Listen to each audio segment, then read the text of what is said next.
21st century. I'm running for the presidency of the United States of America against Obama and McCain. And I'm going to talk to you about politics, life, what I expect to do, what I want to do, and what is going on in this city and this country. First, I want to alert the people in the housing situation in Harlem. The Midtown Manhattan began investing in Harlem, South Bronx, and New York. 50,000 to 90,000 apartments were sold. 60% of them are at risk.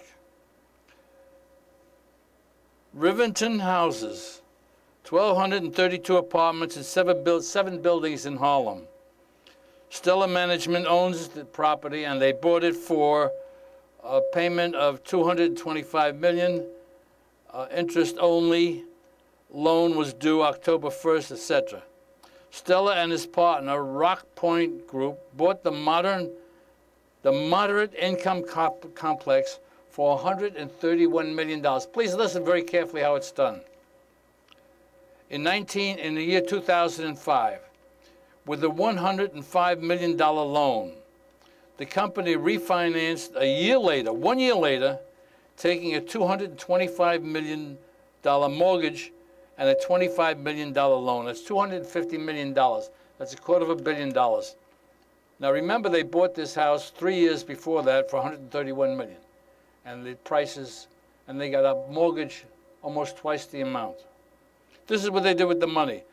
That enabled Stella, this is the owners of the property who want to evict the people in Harlem. They repaid the loan. They established a $53 million reserve, and they made a profit of $50 million.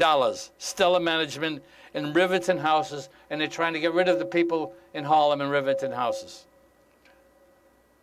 Washington Heights, Vantage Properties and Apollo Real Estate Advisors. The two partners financed a year 2007 deal with $70 million mortgage and a $23 million loan.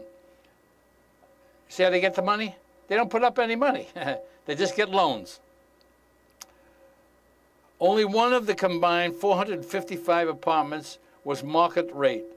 In other words, it's not market rate, you pay lower rent, and they look to evict you because your rent control or rent stabilized. I think I told you about that, the danger of that going on and what's happening, how they're looking to get rid of you. In another case, Atlas Capital Group, they averted a default on Mayberry House, 180-unit building in the Upper East Side by putting an additional $1 million into a reserve fund. Please call me if you hear me. There's a little screech going on here. So there's the telephone number. One of my listeners, long-time listeners, would you please, viewers, please call me to make sure I'm getting through, because this is very important for the people here in New York City, the cheating and lying of ordinary poor people. Tishman Spires' $5.4 billion acquisition of Stuyvesant Town and Peter Cooper Village, 11,232 apartments on 80 acres. They're looking to get rid of rent control and rent-stabilized tenants. The loan for the Savoy Park in Harlem and a collection of 8 buildings on Broadway. Do I have a call? Yes, oh, sir. Yes, go ahead. You're coming in loud and clear, Mr. Smith. Thank you very much. Thank you very much. Last year, tenant group sued Pinnacle Group. This is one of the owners. They're looking to evict you and get you out of your apartment in this city, New York City. This company, Pinnacle Group,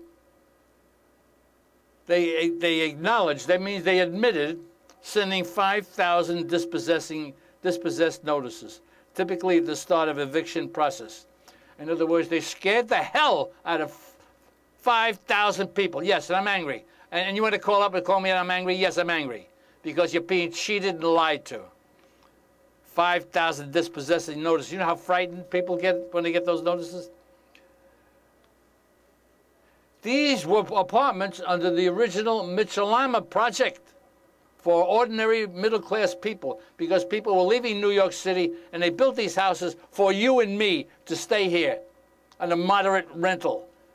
now they have speculators coming in looking to rape us, and they are succeeding because of Charlie Ringel, the Black Caucus, the white trash who are senators, who are state senators, who are doing nothing about it. I will do something about it. In the banking crisis, that's part of it. This is part of what's going on here. You haven't heard the end of this. They're looking to get rid of all of us who pay low rent, anything that's not high where they can't make money. In Europe, Asia tumbles, okay? In Hong Kong, more than 1,000 investors march the city streets because the people are angry in Hong Kong. It seems to me the Asians are complaining and the Asians are marching. New Yorkers are doing nothing. They're going like this. They're calling me a jerk. They're cursing me. While you're being evicted, you're being raped, you're being chased out of your apartment. In Washington Heights, they want to make more room for students. I have told you, on 3rd Avenue and 23rd Street, luxury building went up for students in NYU. Now they want students for Columbia University, the School of Iran Arabs. On 23rd Street, visual arts. They built a building of 350 apartments for students, not for people. These buildings were built for ordinary people, middle class income, to keep them in the city when the city was going down. Now it's higher, the rents are going higher, money's coming in, and the great, I'm going to call him Moses. Moses Bloomberg is doing wonderful to everyone but me. And this one guy called up and he says him and I are the only ones that don't like Bloomberg. It's disgusting. And I'm going to get into Bloomberg. I'm aware of a lot of you who have emailed me and told me that I should run for mayor. Markets fall on doubts that the rescue will succeed. Investors succumb to fears of a recession. Market slide puts a spotlight on big oil's cash hoard. In other words, here we go again. Blame big oil. Do not blame Saudi Arabia. Do not blame these countries. I'm going to talk to you a little bit about Iceland. Iceland's in the headlines. They're in the front page of the Wall Street Journal and the New York Times. Iceland has 300,000 people. We have to take care of them too? Yes. That's what's going on in this country. We have to take care of people, and especially these Arabs. We're buying their oil. We're still buying it. Yes.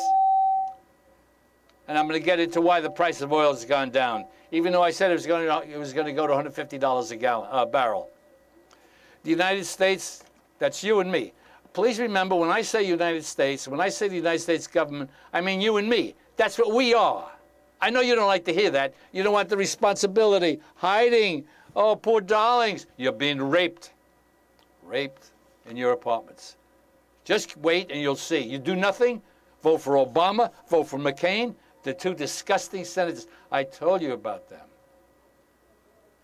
I told you Obama voters. I told you McCain voters. They are the same. We had a crisis, money crisis. Banks were going this way and that way. And the two of them, you know what they did? Nothing. Aren't you ashamed? You don't care, right? You don't, because Obama and McCain doesn't care. They're sliding through this, man. Do you realize that? One of them would step up and take charge and say, we will not give you money. Work it out yourself, you dirty, filthy pigs. And I'm going to tell you very soon what the pigs, what you gave the money to. We just gave $25 billion to the auto industry. $25 billion for failing. The auto industry and Iacocca are dirty, filthy swine, crooked people. Hello? Yeah, Obama's what? Obama's so I have a lot for my sister's phone. I'm sorry. No, you're a wise guy. You're a wise guy. Obama's a bum. He's a coward.